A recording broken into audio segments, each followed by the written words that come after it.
नमस्कार। DD news में आप सभी दर्शकों का बहुत बहुत स्वागत है। मैं हूं असीम मिश्रा। शुरुआत हेडलाइंस के साथ। दिल्ली आबकारी नीति मामले में अरविंद केजरीवाल को सुप्रीम कोर्ट से राहत। 1 जून तक मिली अंतरिम जमानत। 2 जून को करना होगा सरेंडर। सैम पित्रोदा के बाद मणिशंकर अय्यर ने कांग्रेस के लिए खड़ी की नई मुसीबत। सोशल मीडिया पर वायरल बयान में भारत को धमकाते हुए पाकिस्तान को बताया संप्रभु और एटमी संपन्न देश।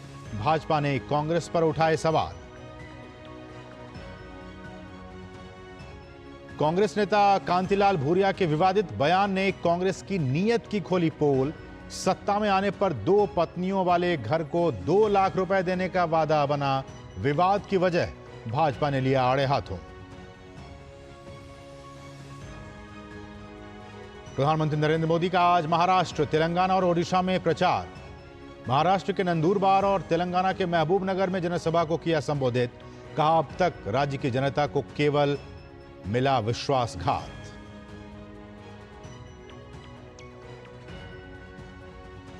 भाजपा के धुरंधर नेता भी प्रचार में जुटे। अमित शाह झारखंड और पश्चिम बंगाल में तो जेपी नड्डा हरियाणा और चंडीगढ़ में संभाल रहे हैं कमान। राजनाथ सिंह दुमका में जनसभा और गोड्डा में करेंगे रोड शो।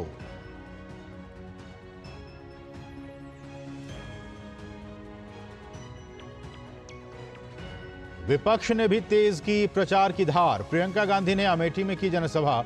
मल्लिकार्जुन खड़गे तेलंगाना और आंध्र प्रदेश में, राहुल गांधी और अखिलेश यादव की कानपुर और कन्नौज में संयुक्त जनसभा। मायावती का यूपी में प्रचार।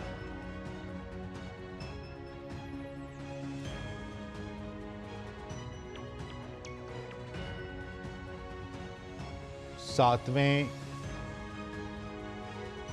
और अंतिम चरण के लिए नामांकन भरने की प्रक्रिया जारी। रविशंकर प्रसाद का पटना साहिब से भरा पर्चा। कांग्रेस यूपी प्रदेश अध्यक्ष अजय रॉय ने वाराणसी से, भाजपा प्रत्याशी रवि किशन ने गोरखपुर से नामांकन किया दाखिल।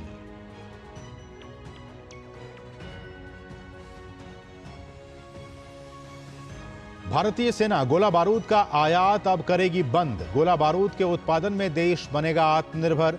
भारतीय सेना के ADG major general VK Sharma ने कहा, घरेलू इंडस्ट्री से सभी मांगों को पूरा करने का है लक्ष्य।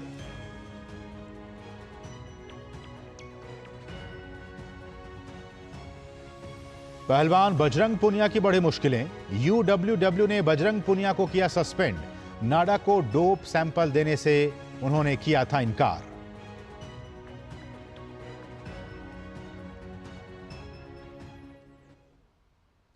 और अब सभी खबरें विस्तार से। कांग्रेस नेताओं के विवादित बयान देने का सिलसिला थम नहीं रहा है।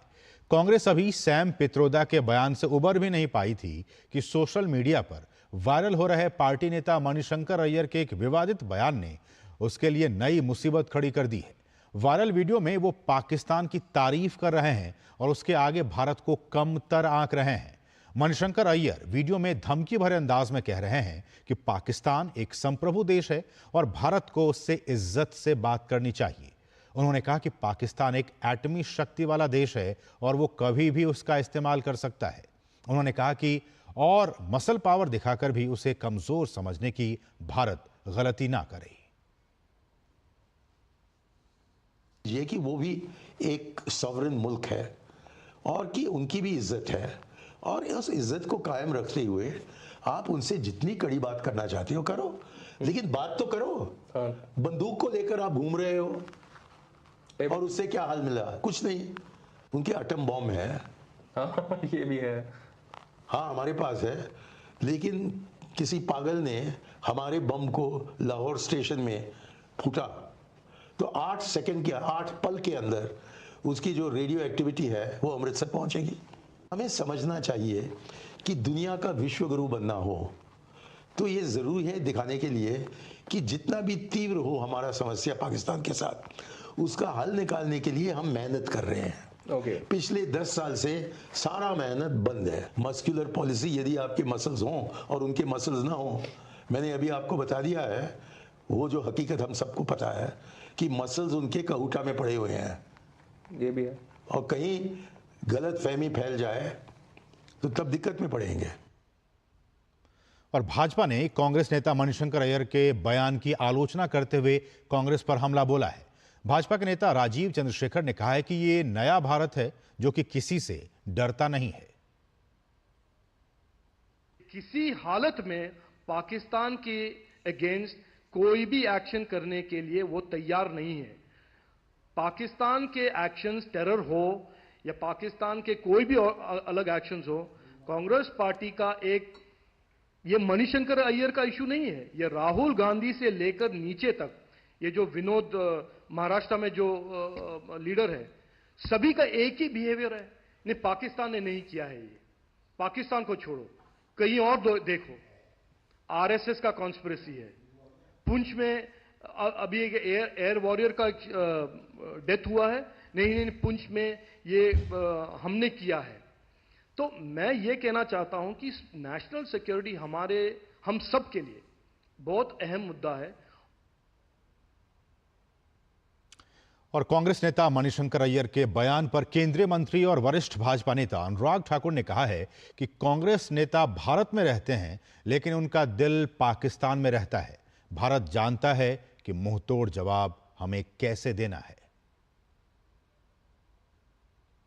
कांग्रेस का खौफ, ये डर या फिर पाकिस्तान प्रेम, ये बार बार खुलकर आता है।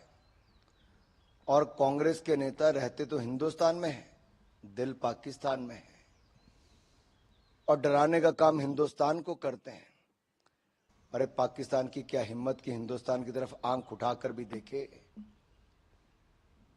भारत मुंह तोड़ जवाब देना जानता है, दिया भी है, बार बार दिया है। और इसलिए तो पाकिस्तान का हाथ कांग्रेस के साथ दिखता है। और कांग्रेस के वरिष्ठ नेता मणिशंकर अय्यर के विवादित बयान के बाद कांग्रेस की मुश्किलें बढ़ गई हैं। इस पर राजस्थान के पूर्व मुख्यमंत्री अशोक गहलोत बीच बचाव करते नजर आ रहे हैं। उन्होंने लोकसभा चुनाव के बीच इंडी गठबंधन के नेताओं को ज्यादा सावधानी बरतने की सलाह दी है। मैंने सुना नहीं कोई बयान। इतना मैं कह सकता हूं कि इंडिया गठबंधन के जो लोग हैं उन सबको चुनाव चलते हुए एक्स्ट्रा प्रिकॉशन रखनी चाहिए। जहां तक मैं समझता हूं माहौल इंडिया गठबंधन के पक्ष में लग रहा मुझे। और कांग्रेस एक और उनके नेता हैं जिन्होंने वोट बैंक के आगे कुछ उन्हें नजर ही नहीं आ रहा है।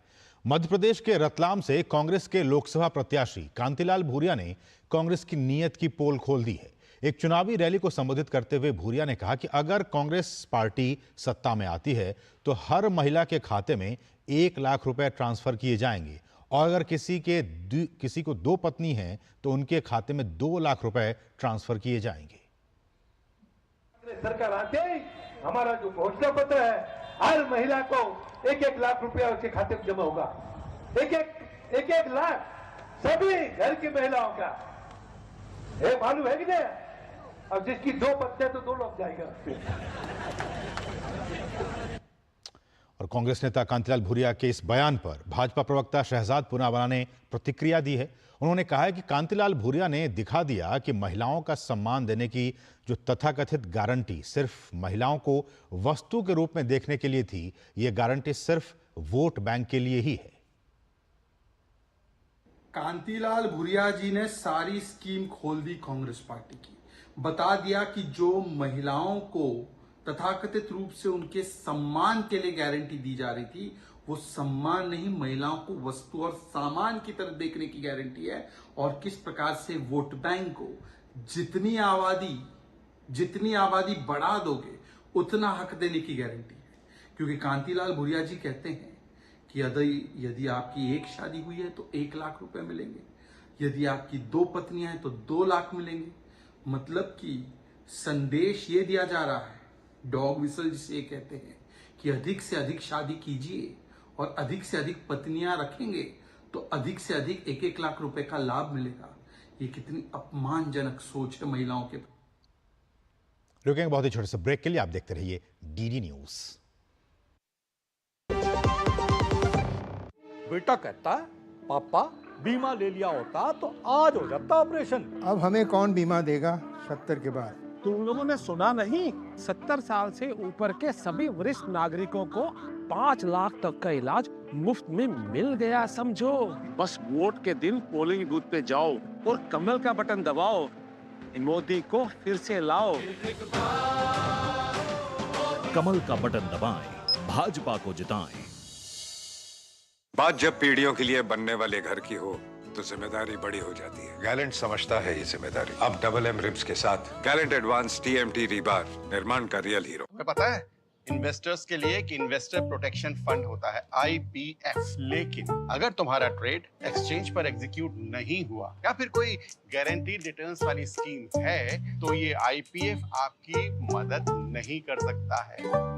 और अगर आपका ब्रोकर ही डिफॉल्टर बन जाए तो फिर IPF आपको कॉम्पेंसेशन दिला सकता है। कहां से सीखा? NSE की साइट पर। समझ कर इन्वेस्ट कर। 3 करोड़ बहनों को लखपति दीदी बनाएंगे, ये है मोदी की गारंटी।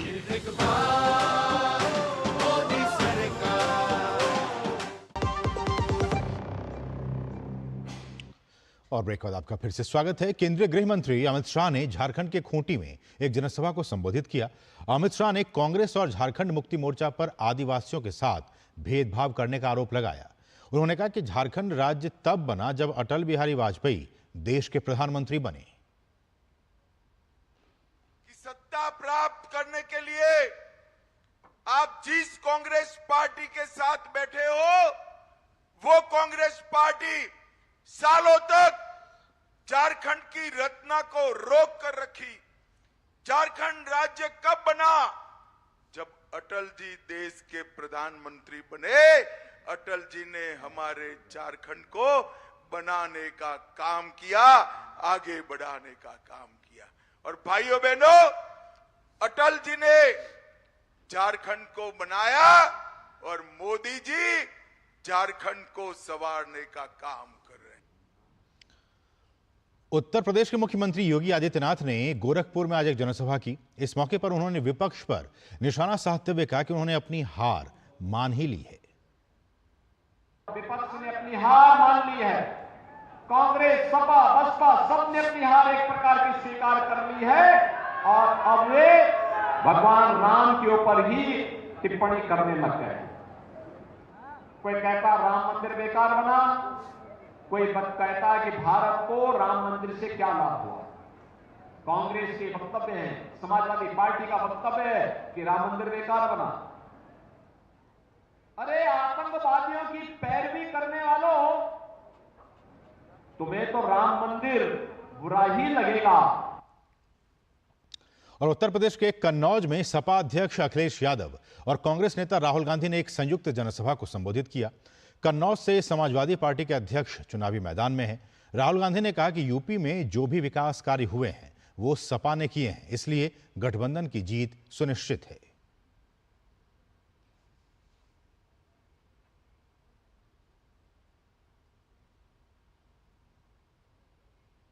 मैं आपको लिख के दे रहा हूं, उत्तर प्रदेश में इंडिया गठबंधन का तूफान आ रहा है।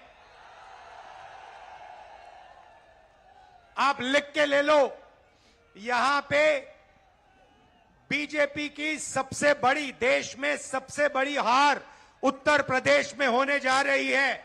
लिख के ले लो। गाजीपुर लोकसभा क्षेत्र से भाजपा के उम्मीदवार पारसनाथ राय ने अपना नामांकन पत्र दाखिल किया।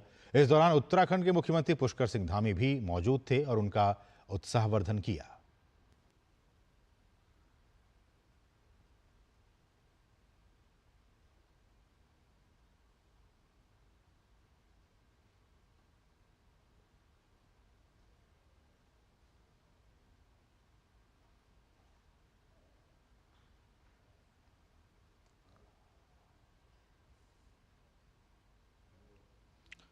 और तृणमूल कांग्रेस के प्रत्याशी अभिषेक बैनर्जी ने अपना नामांकन पत्र आज दाखिल किया। अभिषेक कोलकाता की डायमंड हार्बर लोकसभा सीट से चुनावी मैदान में हैं।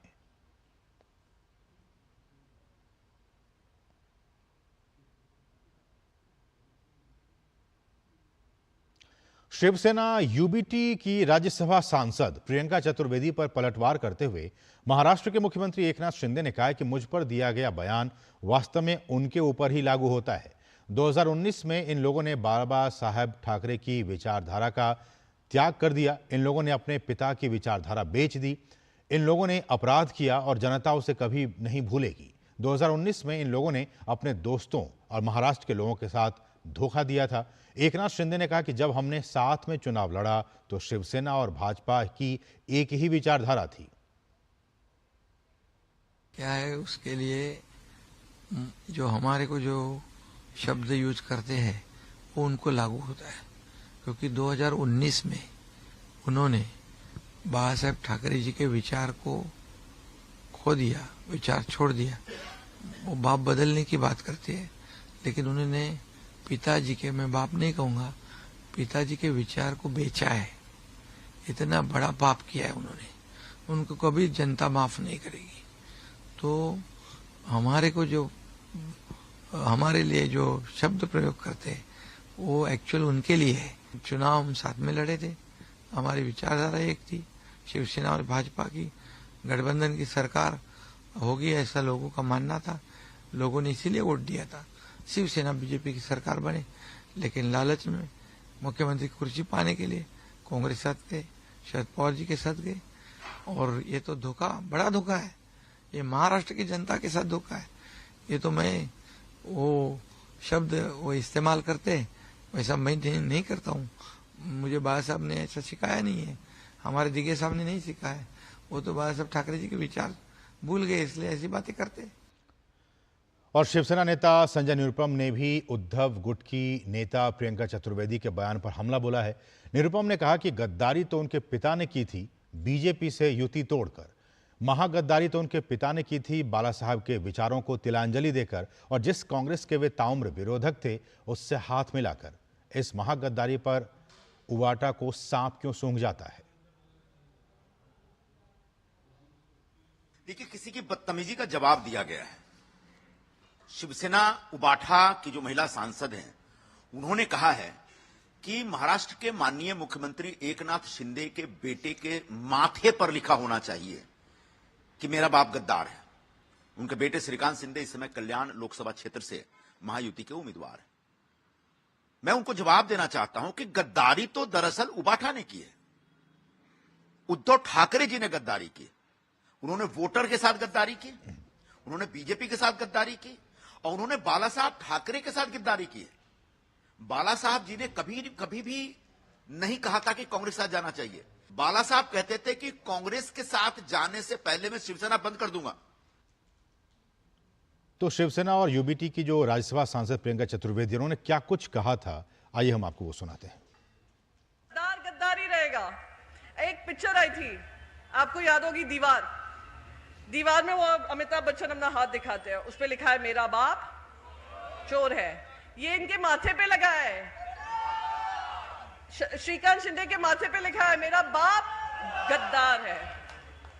तो मैं बस इसमें ज्यादा बोलना नहीं चाहूंगी। जनता बहुत समझदार। और यहां रुकें एक और छोटे से ब्रेक के लिए। आप देखते रहिए डीडी न्यूज। 7 बज गए, एक दिन जल्दी उठाने को बोला था, फिर भी। कहाँ जाना है सुबह सुबह? वोट डालने जाना है अम्मा। हाँ तो आराम से चली जाना, भागी क्यों जा रही है? भागते तो हम पहले थे, भोर 4 बजे खेत में। अब जिस व्यक्ति ने हमें हमारे घर पर इज्जत घर बनवा के हमें सुरक्षा दी है, उसे वोट देने तो भाग कर ही जाएंगे ना। जिसकी गारंटी ने जिंदगी संवारी, उसको वोट देने की गारंटी हमारी। कमल का बटन दबाएं, भाजपा को जिताएं। और ब्रेक के बाद आपका फिर से स्वागत है। मालेगांव विस्फोट में मुख्य आरोपी कर्नल श्रीकांत पुरोहित के बयान से मामले में नया मोड़ आ गया है। कर्नल पुरोहित ने मुंबई की एक अदालत में बयान दिया है कि मालेगांव विस्फोट की जिम्मेदारी लेने आरएसएस, वीएचपी और योगी आदित्यनाथ का नाम लेने के लिए एटीएस अधिकारियों ने मुझे प्रताड़ित किया है। ये बयान उन्होंने बुधवार 8 मई को उन्होंने एनआईए अधिनियम के तहत मामलों की सुनवाई करने वाली विशेष अदालत के समक्ष सीआरपीसी की धारा 313 के तहत दिया है। उन्होंने कहा कि एटीएस के वरिष्ठ अधिकारियों ने उन्हें विस्फोट की जिम्मेदारी लेने के लिए मजबूर किया था। कर्नल पुरोहित ने अपने बयान में कहा है कि उनके साथ जानवरों और युद्धबंदियों से भी खराब व्यवहार किया गया। बयान में कर्नल पुरोहित ने हेमंत करकरे, परमवीर सिंह और कर्नल श्रीवास्तव का भी जिक्र किया। उन्होंने कहा कि वो लगातार इस बात पर जोर देते रहे हैं कि मैं मालेगांव बम धमाके के लिए खुद को जिम्मेदार बता दूं। साथ ही उन्होंने बयान में ये भी कहा कि ये सब कुछ तत्कालीन यूपीए सरकार और राज्य की कांग्रेस एनसीपी सरकार के लक्ष्यों को पूरा करने के लिए उनकी शह पर किया गया था। उन्होंने अपनी गिरफ्तारी और मालेगांव के मामले में ये बताया कि सब पूर्व नियोजित तरीके से हुआ था। दिल्ली के मुख्यमंत्री अरविंद केजरीवाल को सुप्रीम कोर्ट से अंतरिम राहत मिल गई है। कोर्ट ने उन्हें 1 जून तक अंतरिम जमानत पर रिहा करने का आदेश दिया है। अरविंद केजरीवाल को 2 जून को सरेंडर करना होगा। उन्होंने सुप्रीम कोर्ट में याचिका दायर कर चुनाव प्रचार के लिए जमानत मांगी थी। सुप्रीम कोर्ट ने केजरीवाल को 50,000 का बेल बॉन्ड और 50,000 का निजी मुचलका भरने का आदेश दिया। कोर्ट ने केजरीवाल को मुख्यमंत्री कार्यालय और दिल्ली सचिवालय नहीं जाने और अपनी भूमिका को लेकर कोई बयानबाजी नहीं करने का भी आदेश दिया है। ईडी ने अरविंद केजरीवाल को कथित शराब घोटाला मामले में 21 मार्च को गिरफ्तार किया था। एलजी की अनुमति के बिना केजरीवाल किसी फाइल पर हस्ताक्षर नहीं कर सकेंगे। और केजरीवाल को मिली अंतरिम जमानत पर आम आदमी पार्टी के नेता गोपाल राय ने सुप्रीम कोर्ट का धन्यवाद दिया है। आज सर्वोच्च न्यायालय ने इस देश से मोहब्बत करने वाले, संविधान से मोहब्बत करने वाले, लोकतंत्र से मोहब्बत करने वाले के दिलों में एक उम्मीद की किरण जगाई है। हम पूरे दिल्ली के लोगों की तरफ से, देश के संविधान प्रेमियों की तरफ से, पूरी पार्टी की तरफ से सर्वोच्च न्यायालय का धन्यवाद करना चाहते हैं। दिल्ली के मुख्यमंत्री अरविंद केजरीवाल को अंतरिम बेल दे करके एक उजाले की रोशनी जलाई है। तो इस खबर के साथ इस बुलेटिन में बस इतना ही। मुझे और हमारी पूरी टीम को दीजिए अनुमति। नमस्कार।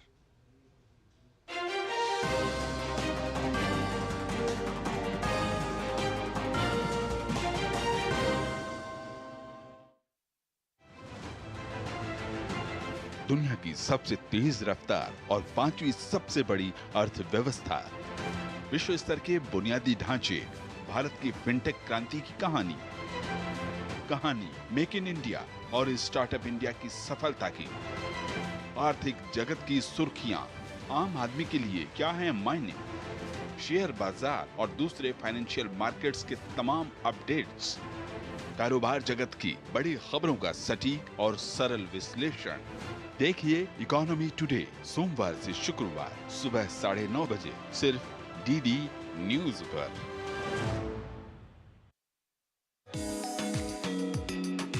मिलवाएंगे आपको एक ऐसी महिला से जिन्होंने हमेशा के लिए खो दी अपनी आंखें, पर अपने नजरिए से बदली समाज की सोच। दिखाएंगे किस तरह इस गर्मी के मौसम में बेजुबान पक्षियों के लिए दाना पानी रख रहे हैं आमजन। होगी आधुनिकता के साथ परंपरा को सहेजने की मुहिम भी। दिखाएंगे उम्र को मात देता एक तैराक महिला का जज्बा। होंगी और भी अच्छी खबरें, देखिए मेरे साथ गुड न्यूज जज्बा इंडिया का।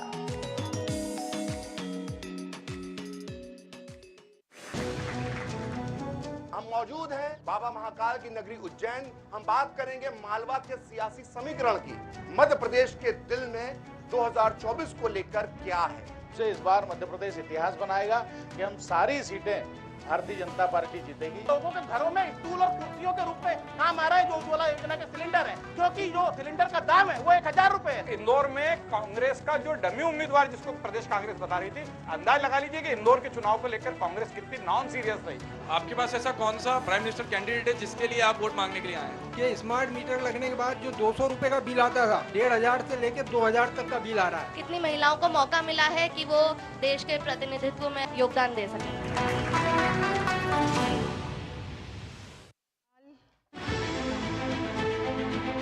सियासी बिसात पर राजनीति